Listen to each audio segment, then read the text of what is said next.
दिल्ली के इतिहास में आज तक कभी दिल्ली के अंदर कोई टोल टैक्स नहीं लगा। अब बक्करवाड़ा के ऊपर और इधर बामडोली और बिजवासन की सीमा पर टोल टैक्स लगा दिया गया है। हम ये मांग करते हैं कि 20 किलोमीटर की आबादी को जो है गांव वालों के लिए निःशुल्क किया जाए, ये हमारी मांग है। अगर समाधान निकल जाता तो ठीक है, वरना हमने 13 तारीख को बक्करवाड़ा टोल के ऊपर महापंचायत बुलाई है और जिसमें हम शांतिपूर्ण तरीके से पंचायत करेंगे और आगे की कठोर निर्णय भी ले सकते हैं। नहीं मानेगी तो हम वहाँ बैठे रहेंगे, हम आवक जावक बंद कर देंगे। किसी भी तरीके से वहाँ से एक भी गाड़ी वहाँ से हम नहीं निकलने देंगे जब तक हमारी समस्या का समाधान नहीं हो।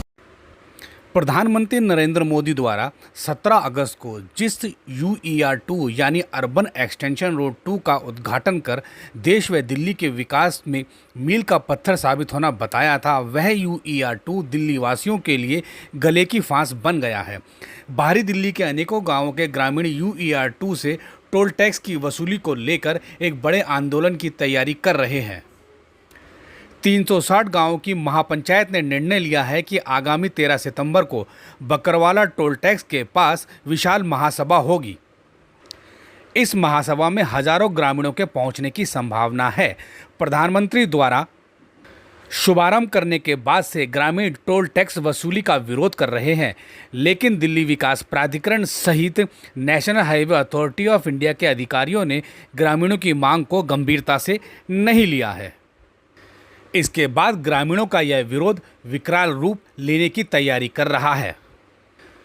अलीपुर नेशनल हाईवे 44 से नजफगढ़ तक करीब 38 किलोमीटर लंबे UER2 के निर्माण में नेशनल हाईवे अथॉरिटी द्वारा 7,700 करोड़ रुपए खर्च किए गए हैं। इसलिए national highway authority of India ने वाहन चालकों से टोल टैक्स की वसूली की तैयारी की है, जिसका स्थानीय ग्रामीण विरोध कर रहे हैं। उनकी मांग है कि दिल्ली में दिल्ली वासियों से ही टोल टैक्स वसूलना उनके साथ नाइंसाफ़ी है। वहीं UER2 कोई नेशनल हाईवे नहीं है, बल्कि दिल्ली का तीसरा रिंग रोड है। ऐसे में बाहरी दिल्ली के ग्रामीणों के विकास के उद्देश्य से बाहरी दिल्ली में यह रिंग रोड बनाया गया है। इसीलिए बक्करवाड़ा में टोल प्लाजा का निर्माण एवं टोल वसूली पूरी तरह से नियमों के विरुद्ध है। दरअसल दिल्ली मास्टर प्लान के तहत UER2 का निर्माण होना था। वर्ष 2007 में दिल्ली का मास्टर प्लान 2021 बनाया गया था।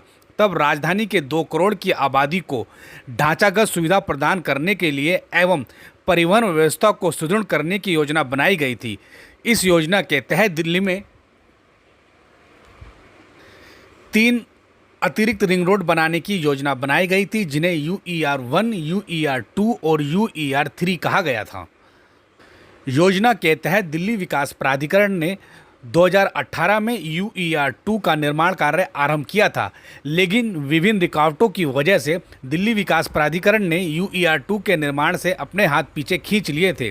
तब national highway authority of India को इसके निर्माण की जिम्मेवारी सौंपी गई थी। हालांकि इसके लिए दिल्ली विकास प्राधिकरण द्वारा national highway authority of India को करीब 3600 करोड़ रुपए का भुगतान भी किया गया था और अन्य पैसा NHAI ने लगाया था और 7,700 करोड़ रुपए में UER2 बनकर तैयार हुआ है।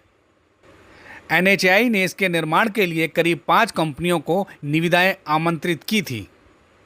अब सवाल यह खड़ा होता है कि जब UER2 को नेशनल हाईवे नहीं कहा जा रहा है, बल्कि दिल्ली का तीसरा रिंग रोड कहा जा रहा है, तब इससे टोल टैक्स वसूली कहां तक जायज़ है? दिल्ली के बाहरी रिंग रोड से टोल टैक्स की वसूली क्यों हो रही है? दिल्ली में 2 रिंग रोड पहले ही बने थे, जिन्हें महात्मा गांधी रिंग रोड और डॉक्टर हेडगेवार बाहरी रिंग रोड कहा जाता है, लेकिन इनसे कभी भी कोई टोल टैक्स की वसूली नहीं हुई। इसीलिए UER2 से भी टोल टैक्स की वसूली पूरी तरह से गलत है। इस मामले में ग्रामीणों ने केंद्रीय मंत्री हर्षवर्धन से मुलाकात भी की थी। केंद्रीय मंत्री हर्ष मल्होत्रा से हुई यह मुलाकात बेनतीजा रही थी। इसीलिए अब ग्रामीणों ने महापंचायत करने का निर्णय ले लिया है। 360 गांवों की महापंचायत हुई, जिसमें बक्करवाड़ा टोल टैक्स के बाद 13 सितंबर को एक बड़ी महापंचायत का निर्णय लिया गया है, जिसमें हजारों की तादाद में बाहरी दिल्ली के ग्रामीणों की पहुंचने की संभावना बताई जा रही है। National highway authority of India प्रत्येक कार से 335 रुपये का टोल टैक्स वसूल रहा है और अगर आपको आना जाना करना है तो एक कार से 350 रुपये का टोल टैक्स वसूला जाएगा।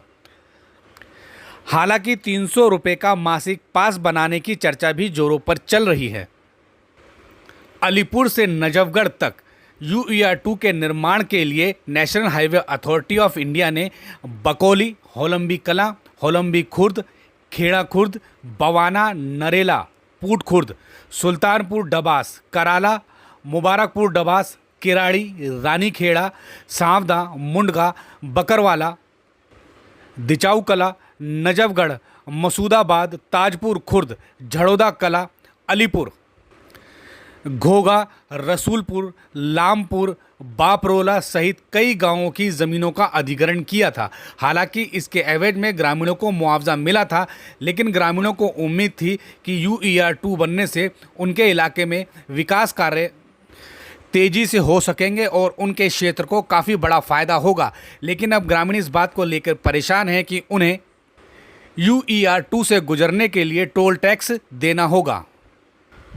उधर दिल्ली विकास प्राधिकरण के प्रवक्ता का कहना है कि उन्होंने इसके निर्माण की जिम्मेवारी national highway authority of India को दी थी और इसके बदले में 3500 करोड़ रुपए का भुगतान भी किया था। इसीलिए UER2 से दिल्ली विकास प्राधिकरण का कोई लेना देना नहीं है। जबकि national highway authority of India के अधिकारी टोल टैक्स को लेकर अभी तो कोई निर्णय नहीं ले सके हैं। वहीं केंद्र सरकार का कोई भी प्रतिनिधि इस पर बोलने को तैयार नहीं है। अब देखना यह होगा कि 13 तारीख की महापंचायत के पश्चात ग्रामीण क्या निर्णय लेंगे और टोल वसूली पर इस निर्णय का क्या असर होगा।